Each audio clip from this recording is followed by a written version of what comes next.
आपके hair grade के according आपका क्या ट्रीटमेंट होना चाहिए। इस वीडियो में आज हम यही बात करेंगे। हम ग्रेड 1 से लेकर के ग्रेड 3 तक की जो बॉल्डनेस है उसके ट्रीटमेंट्स को साइंटिफिकली डिस्कस करेंगे। कई बार हम पहचान नहीं पाते हैं कि हमारा ग्रेड कौन सा है, तो हम उसको आइडेंटिफाई करना भी सीखेंगे। आपके बाल बहुत झड़ते हैं और उस बाल के झड़ने को देख करके जब आप मिरर में देखते हैं तो आपका हेयर फॉल थोड़ा बढ़ा हुआ है, हेयर वॉल्यूम थोड़ा कम है, हेयर लाइन थोड़ा पीछे है, ऐसे बहुत सारे अलग अलग वेरिएंट्स आपको अपने हेयर लॉस के दिख सकते हैं। उसी के अकॉर्डिंग आप गूगल या यूट्यूब पर जब देखते हैं तो सडनली बहुत सारे ट्रीटमेंट्स आपको देखने के लिए मिलते हैं, बट हर स्टेज के अकॉर्डिंग उसका एक डिफरेंट ट्रीटमेंट होता है। ये बात आप सबको पता होनी चाहिए। इस वीडियो में ये बहुत इंपॉर्टेंट, बहुत ट्रिकी वीडियो है, क्योंकि ये इंफॉर्मेशन जनरली लोगों को पता नहीं होती कि स्टेज वाइज भी ट्रीटमेंट होता है। यही एक साइंटिफिक बेस के अनुसार ये ट्रीटमेंट आज आपसे डिस्कस करूंगा। दोस्तों, मेरा नाम डॉक्टर सत्या सारस्वत है। मैं एक प्लास्टिक कॉस्मेटिक सर्जन हूं जो हेयर लॉस की फील्ड में सन 2006 से काम कर रहा हूं और American board of hair restoration surgery, international society of hair restoration surgery आदि बहुत सारे नेशनल इंटरनेशनल सोसाइटीज और ऑर्गेनाइजेशंस का मेंबर भी हूं। तो अगर आप अपने हेयर लॉस की समस्या से परेशान हैं, if you are worried about your hair loss, then please subscribe to this channel if you want to see scientific videos about the hair loss problem.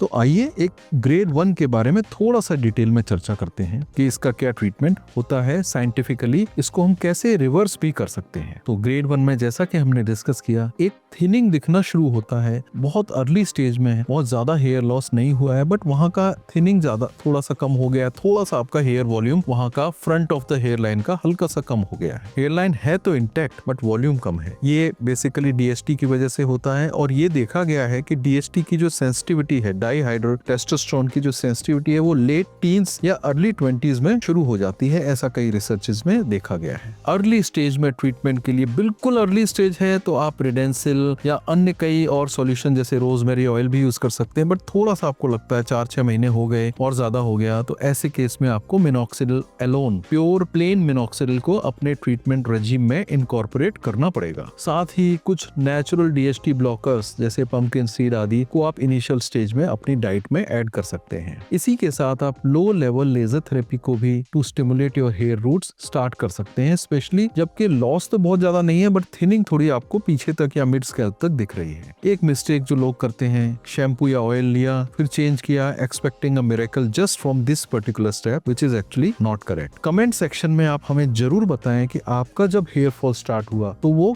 कैसे हुआ, हेयर लॉस या हेयर थिनिंग कैसे start हुआ और आपके लिए एक ideal medical treatment क्या होता है। अब देखते हैं ग्रेड 2 हेयर लॉस का ट्रीटमेंट। ग्रेड 2 में थिनिंग से थोड़ा सा ज्यादा अगला स्टेप होता है कि आपका हेयर लाइन जो थोड़ा सा पीछे की तरफ रिसीड होना शुरू हो गया। जो आपकी 2-3 साल पहले जो हेयर लाइन थी उससे करीब 1-1.5-2 सेंटीमीटर तक, 1 इंच तक का आपका हेयर लॉस पीछे की तरफ चला गया है। थोड़े से हल्के हल्के रोए हैं but here line has started moving backwards. Temples के पास में रिसेशन है, टेम्पल पॉइंट्स में हो रहा है, थोड़ा सा हेयर लाइन का भी रिसेशन है। ये ट्रीटमेंट ओरल और टॉपिकल दोनों ही ट्रीटमेंट्स के द्वारा इसमें आपको रिलीफ मिल सकता है, आपका हेयर लॉस रुक सकता है और कुछ हद तक रिवर्स भी हो सकता है। तो इसमें जो हम एडवाइस करते हैं, मिनॉक्सिडिल सॉल्यूशन लगाना शुरू करें डॉक्टर के गाइडेंस में, साथ ही डर्मा रोलर यूज करें और पहले लेस स्मॉलर साइज नीडल से यूज करें। कल एक पेशेंट हमारे पास में आए थे जो 1.5 मिलीमीटर से ही उन्होंने शुरुआत किया और उसके बाद में उनको थोड़ा पेन और ब्लीडिंग, ये दोनों ही चीजें उनको डर्मा रोलर से हो रही थी। तो हमें बड़े नीडल साइज से डर्मा रोलर शुरुआत नहीं करना है, हमें 0.5 मिलीमीटर के नीडल साइज से ही अपना डर्मा रोलर की शुरुआत करनी है। डर्मा रोलर कैसे करना चाहिए, उसका क्या केयर लेना चाहिए और उसको कितना करना चाहिए, उसको क्लीन कैसे करना है, कितने पासेस करने हैं, इसके लिए हमने एक वीडियो बनाया है जो लिंक में आपको दिया जा रहा है। इसको आप क्लिक करेंगे तो आपको डर्मा रोलर के बारे में बहुत सारी जानकारी मिलेगी। तो डर्मा रोलर के साथ ही साथ आप अपने मेडिकल ट्रीटमेंट में under the guidance of doctor oral finasteride low dose पर शुरू करें अगर आपका स्टेज 2 है, ग्रेड 2 है, और साथ ही साथ कुछ बायोटिन और सप्लीमेंट्स जो न्यूट्रिशनल डेफिशिएंसीज को भी पूरा कर सके वो भी आपको इस स्टेज में शुरू करना चाहिए। एक मिथ है जो मैं आपको यहाँ पर बस्ट करना चाहूंगा शैम्पू से हेयर लॉस ठीक हो जाता है, ये गलत है। शैम्पूज ओनली एंड ओनली वो आपका हेयर लॉस नहीं रोक सकते। एक हद तक अगर उसमें नेचुरल इंग्रेडिएंट्स जैसे कई आयुर्वेदिक इंग्रेडिएंट्स हैं जो थोड़ा सा हेल्प करते हैं, but they are not the mainstay of treatment. Please like this video if you have tried this and it has actually helped out for you. अब देखते हैं ग्रेड 3 हेयर लॉस में आपको क्या करना चाहिए। ये वो स्टेज है जहां आपको अपनी तरफ से पूरा ध्यान देना पड़ेगा,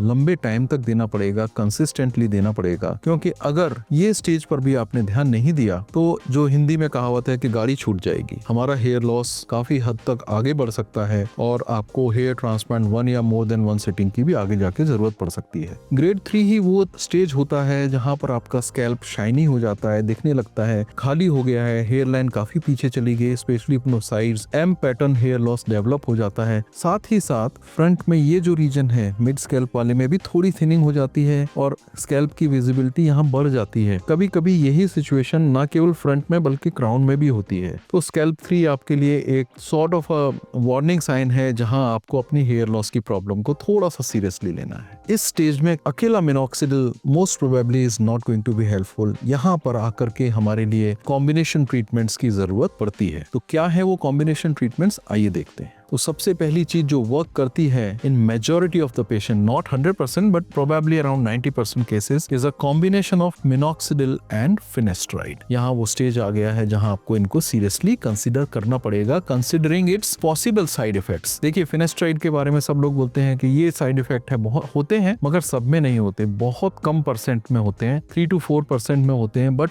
देन अंडरस्टैंड कि और कोई ऑल्टरनेटिव नहीं है। The only other alternative is to lose your hairs completely. इसके अलावा सेकंड सॉल्यूशन जो होता है apart from this, in addition to that, is PRP. PRP को आप मिनॉक्सिडिल फिनेस्ट्राइड के साथ इनिशियली वंस अ मंथ करें, वंस इन 3 वीक्स करें और 3 or 4 सिटिंग्स। उसके बाद में आप उसका ड्यूरेशन 2 to 3 मंथ्स तक भी बढ़ा सकते हैं। इसी के साथ आप डर्मोरोलर यूज करें। अगर आप पहले से यूज कर रहे हैं तो थोड़ा सा उसका साइज 0.5 से 0.75 भी जा सकते हैं, बट डॉक्टर को दिखा करके एंड वंस अ वीक डर्मोरोलर इस स्टेज पे आपको करना चाहिए। और अगर आपका हेयर लॉस कंप्लीट हो चुका है साइड्स में से, तो ऐसे में आप एक बार हेयर ट्रांसप्लांट का भी कंसल्टेशन लें, जहां आपकी डिटेल ट्राइकोस्कोपी होगी जिसमें देखा जाएगा कि आपका डोनर साइड स्ट्रांग है या नहीं है। यही वो स्टेज है जहां पर आप अपने लिए एक मास्टर प्लान बना सकते हैं कि मेडिकल ट्रीटमेंट अगर वर्क नहीं किया और अगर आपको हेयर ट्रांसप्लांट की जरूरत पड़ी तो मेरा हेयर ट्रांसप्लांट कहां तक जा सकता है, मेरे डोनर साइड में कितने हेयर्स हैं जो हम ग्राफ्ट यूज कर सकते हैं इन लाइफ टाइम, 3000, 4000, 5000, और इसमें हम कहां तक हेयर ट्रांसप्लांट को करा सकते हैं। तो ये बहुत इंपॉर्टेंट स्टेप होता है जिसमें आपको एक बार ट्राइकोस्कोपी जरूर कराना चाहिए।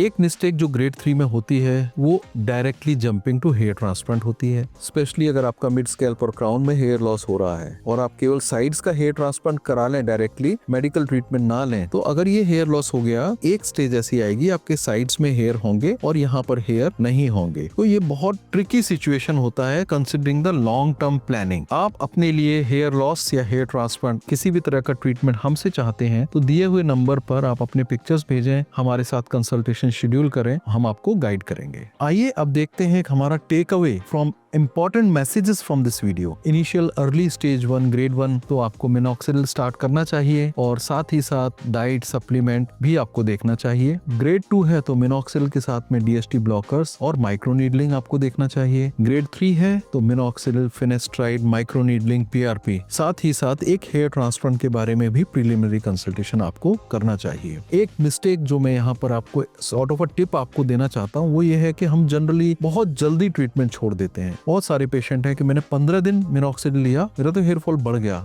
ठीक नहीं हो रहा था। बहुत कॉमन है शुरुआत में मिनॉक्सिडिल से शेडिंग होना, क्योंकि हेयर की साइकिल चेंज होती है। शेडिंग ज्यादा है तो रिजल्ट आने के चांसेस भी ज्यादा हो सकते हैं। तो इससे ना घबराएं, एटलीस्ट 4 to 6 मंथ्स का ट्रीटमेंट लेना ही है और बहुत प्रॉपर तरीके से लेना है, जल्दीबाजी में छोड़ना नहीं है, अदरवाइज वो स्टेज निकल जाएगी, गाड़ी छूट जाएगी। इस वीडियो को आप जरूर शेयर करें किसी ऐसे व्यक्ति के साथ जिसको इससे बहुत हेल्प हो सकती है। बेस्ट ऑयल फॉर हेयर के बारे में वीडियो देखने के लिए लेफ्ट साइड में दिए हुए लिंक को क्लिक करें और ऐसी 5 इंपॉर्टेंट मिस्टेक्स या टॉप मिस्टेक जिसकी वजह से आपका हेयर लॉस होता है, इसके बारे में वीडियो देखने के लिए राइट साइड में दिए हुए लिंक को क्लिक करें। Thank you.